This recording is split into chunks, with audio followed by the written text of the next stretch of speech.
네, 오늘은 마태복음 5장 43절에서 48절까지 있는 너희도 완전하여라 라는 제목으로 같이 말씀 나눠보겠습니다. 오늘 본문 읽어드리겠습니다. 내 이웃을 사랑하고 원수를 미워하여라는 말씀을 듣지 않았느냐? 그러나 나는 너희에게 말한다. 원수를 사랑하고 너희를 핍박하는 사람들을 위해 기도하라. 그렇게 하는 것이 하나님 아버지의 자녀된 도리이다. 하나님은 해가 악한 사람과 선한 사람에게 다 같이 비치게 하시고 의로운 사람과 의롭지 못한 사람에게 비를 똑같이 내려주신다. 너희를 사랑하는 사람들만 사랑한다면 너희가 무슨 상을 받겠느냐? 세무원들도 그만큼은 하지 않느냐? 또 너희가 너희 형제들에게만 인사한다면 남보다 나을 것이 무엇이겠느냐? 믿지 않는 사람들도 그렇게 하지 않느냐? 그러므로 하늘에 계신 너희 아버지께서 완전하심과 같이 너희도 완전하여라. 아멘. 네, 오늘 5장 43절에서 48절 마태복음에 나오는 말씀입니다. 마지막 구절에 하늘에 계신 너희 아버지께서 완전하심과 같이 너희도 완전하여라 라는 그런 말씀을 우리가 좀 눈여겨보면서 오늘 본문을 같이 나눠봤으면 좋겠습니다. 43절에 보니까 내 이웃을 사랑하고 원수를 미워하여라는 말씀을 듣지 못하였느냐라고 예수님께서 말씀을 하고 계신데, 이 말씀은 원래 레위기 19장 18절에 보면 나오는 말씀이 이제 인용된 것입니다. 또 너희는 원수를 갚지 말고 너희 동족에게 앙심을 품지 말며 너희 이웃을 너희 몸과 같이 사랑하라. 그러니까 너희 이웃을 사랑하라 라는 그런 율법의 말씀까지는 기록이 되어 있는데, 원수를 미워하여라 라고 하는 부분들을 예수님 당시에 바리새인들이 좀 첨가해서 그 말씀을 좀 곡해한 그런 모습들이 보입니다. 그래서 그 말씀에 대해서 예수님이 말씀을 하고 계시는 부분입니다. 근데 로마서에 보면 성경에도 기록하기를 원수 갚는 것은 내가 할 일이니 내가 갚겠다고 주님께서 말씀하신다 하였습니다. 내 원수가 줄이거든 먹을 것을 주고 그가 목말라 하거든 마실 것을 주어라. 그렇게 하는 것은 내가 그의 머리 위에다 숯불을 쌓는 셈이 될 것이다. 라는 이 말씀을 통해서 원수 갚는 부분에 대해서 하나님의 영역이고 하나님께서 갚아주신다고 합니다. 그래서 원수를 미워하여라 라는 부분에 대해서는 말씀이 기록된 것이 없고 이웃을 사랑하여라 라는 그런 부분에 대해서 우리가 좀 신경을 써야 되는데, 그 당시 바리새인들이 원수에 대한 부분을 좀 잘못 해석한 부분도 있고, 오늘 로마서 20절에 보면 12장 20절에 보면 그 말씀을 여러분들이 한두 번은 들어봤을 것 같아요. 내가 그의 머리 위에다 숯불을 쌓는 셈이 될 것이다 라고 기록되어 있는 말씀인데, 사실 문자적으로 딱 받아들일 때는 머리 위에다 뜨거운 숯불을 넣는 거니까 그 원수에 대한 어떤 그 원수를 갚는 일이 되지 않을까. 그 원수에 대해서 어떻게 보면 이것이 벌의 측면에서 뜨거운 숯불을 쌓는 거니까 그것이 벌과 같이 느껴질지 모르겠다라는 그런 해석을 좀 할 수 있을 것 같은데, 저희가 요르단에 있을 때 그 요르단에 있던 현지인 친구가 이 부분에 대해서 이렇게 해석하고 말하는 것을 들었거든요.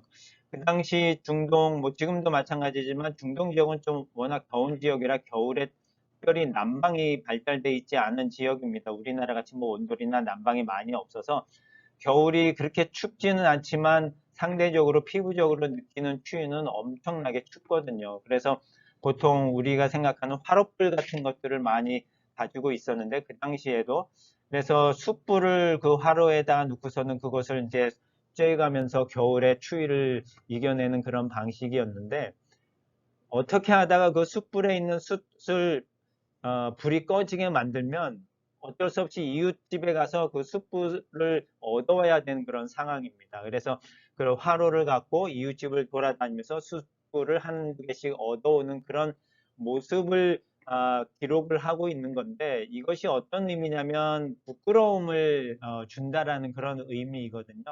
우리가 어릴 때 어린아이들이 오줌을 싸면 엄마들이 피를 머리에 씌워서 이웃집에 가서 소금을 얻어오라는 그런 개념처럼, 부끄러움을 준다라는 그런 의미가 담겨 있는 말씀입니다. 원수를 뭐 보복하고 원수를 갚는다라는 의미라기보다는 그 원수에게 그런 우리가 오히려 이렇게 먹을 것을 주고 마실 것을 준다라는 의미는 그 원수로 하여금 부끄러움을 느끼게 만들다라는 그런 의미가 담겨 있는 그런 말씀입니다.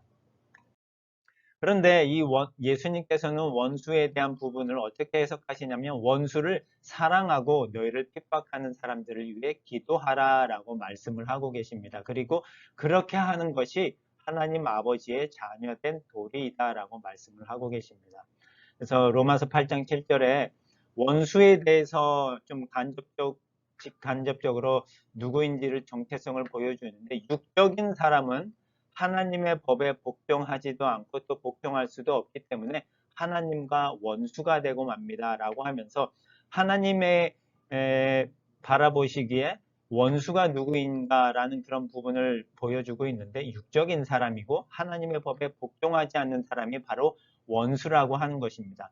우리의 뭐 미워하거나 증오하는 그런 대상이 원수이기보다는 하나님의 법에 복종하지 않는 그런 육적인 사람들을 하나님은 원수라고 보고 있는데 그 원수를 사랑하고 또 그 핍박하는 사람들을 위해서 기도하라고 말씀하시고 이것을 몸소 예수님께서는 십자가에 달리셨을 때 그 부분을 실천해 주셨는데 십자가상에서 자신을 못 박은 그 사람들을 향해서 예수님께서는 아버지 저 사람들을 용서해 주십시오. 저들은 자기들이 하는 일을 모르고 있습니다. 라고 하면서 그 원수를 사랑하고 핍박하는 사람들을 위해 기도하고 있는 그 예수님의 모습 또 예수님의 사랑을 우리에게 보여주고 계십니다. 그런데 이 원수들에게도 예수님의 하나님께서는 어떻게 행하시냐면 45절에 보니까 하나님은 해가 악한 사람과 선한 사람에게 다 같이 비치게 하시고 의로운 사람과 의롭지 못한 사람에게 비를 똑같이 내려주신다라고 하시면서 공평하신 하나님에 대해서 말씀하고 계십니다. 우리가 비전케어나 이런 사역을 NGO 사역을 하다 보면 이런 그림과 또 많이 봤을 거예요. 현실과 공평과 공정과 이상에 대한 그런 이슈들에 대해서 우리가 어떻게 해석하고 어떻게 접근해야 될지에 대한 그런 그림인데 이런 부분들을 많이 보여주고 있었는데 하나님께서도 공평하게 악한 사람과 선한 사람들에게 해를 비춰주시고 비를 내려주시는 것처럼 하나님께서는 궁극적으로 우리가 이상으로 꿈꾸고 있는 그런 장애물들을 다 없애주시는 그런 일들을 하나님께서 하고 계신다는 거죠. 저희 비전케어가 모든 사람들이 밝은 세상을 볼 수 있도록 하는 그 장애물이 되는 것을 없애는 사역을 하고 있는 것처럼 하나님께서도 동일하게 그러한 사역을 하고 계시고 그런 일들을 하도록 우리에게 또 그런 정체성을 주시고 사역의 일들을 우리에게 부여해 주신 것이라고 봅니다. 그리고 계속해서 또 이렇게 말씀하십니다. 너희를 사랑하는 사람들만 사랑한다면 너희가 무슨 상을 받겠느냐? 세무원들은 그 당시에 가장 증오의 대상이 되는 사람들의 직업이 바로 세무원들이었거든요. 그러한 사람들조차도 그렇게 하지 않느냐라고 말씀하셨고 47절에도 너희가 너희 형제들에게만 인사한다면 남보다 나을 것이 무엇이겠느냐? 믿지 않는 사람들도 그렇게 하지 않느냐? 라고 하시면서 공평하신 하나님처럼 온 세상을 향해서 우리의 사역의 대상을 우리가 정하는 것이 아니라 온 세상에 우리의 도움과 우리의 손을 필요로 하는 사람들에게 우리가 우리의 가진 것들을 나눠준다면 그것이 하나님께서 해와 비를 공평하게 주시는 것처럼 우리도 그러한 일들을 하는 거라고 생각을 합니다. 그러면서 예수님께서 48절에 뭐라고 말씀하시냐면 그러므로 하늘에 계신 너희 아버지께서 완전하심과 같이 너희도 완전하여라.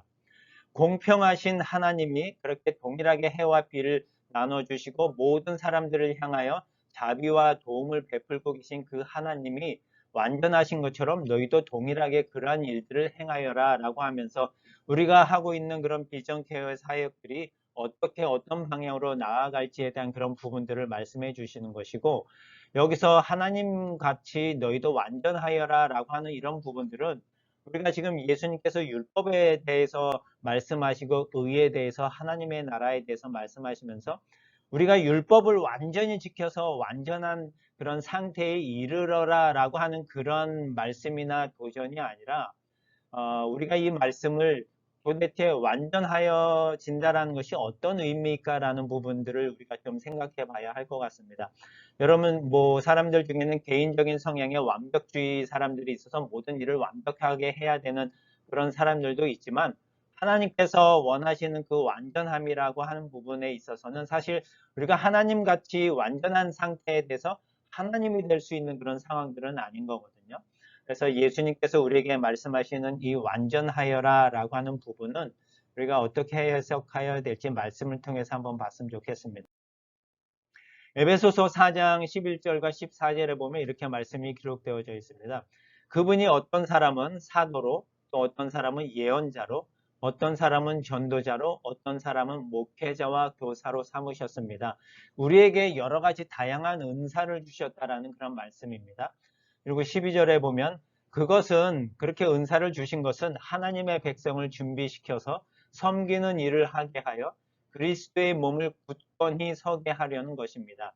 그리스도의 몸은 그리스도의 몸된 피로 세우신 교회를 말하고 더 나아가서는 확장된 의미로서는 하나님의 나라를 말씀하고 있습니다.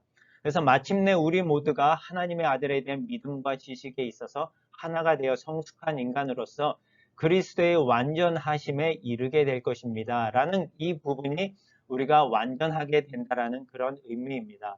우리에게 각양각색에 맞는 은사를 주셔서 그것을 갖고 우리를 준비시켜 주셔서 섬기는 일을 하게 하시고 몸된 교회와 하나님의 나라를 세워가는 일을 하게 하는 것이 우리가 완전하게 되어져 가는 과정이고 그것이 완전하게 된다라는 의미입니다. 그래서 비전 케어의 모습으로 우리에게 그 주신 은사와 우리가 잘할 수 있는 일을 갖고 세상에 있는 사람들의 있는 그러한 장애물들, 하나님이 공평하게 해와 피를 내려주시는 것처럼 그 사람들에게 우리가 그러한 일들을 행하는 모습들을 또 과정들을 통해서 그것을 통해서 우리가 완전하게 되어져가는 과정이라고 하는 그런 말씀입니다. 그러면서 빌립보서에서 바울이 이런 고백을 합니다. 완전하게 되는 것이 사실 쉽지 않은데 내가 이미 이 모든 것 완전하게 되는 것을 다 이루었다는 뜻은 아닙니다. 또 내가 완전한 사람이 되었다는 뜻도 아닙니다. 다만 그것을 붙잡으려고 힘써 나아가고 있을 뿐입니다. 그것이 나를 사로잡아 당신의 사람으로 삼아주신 그리스도 예수께서 바라시는 것입니다.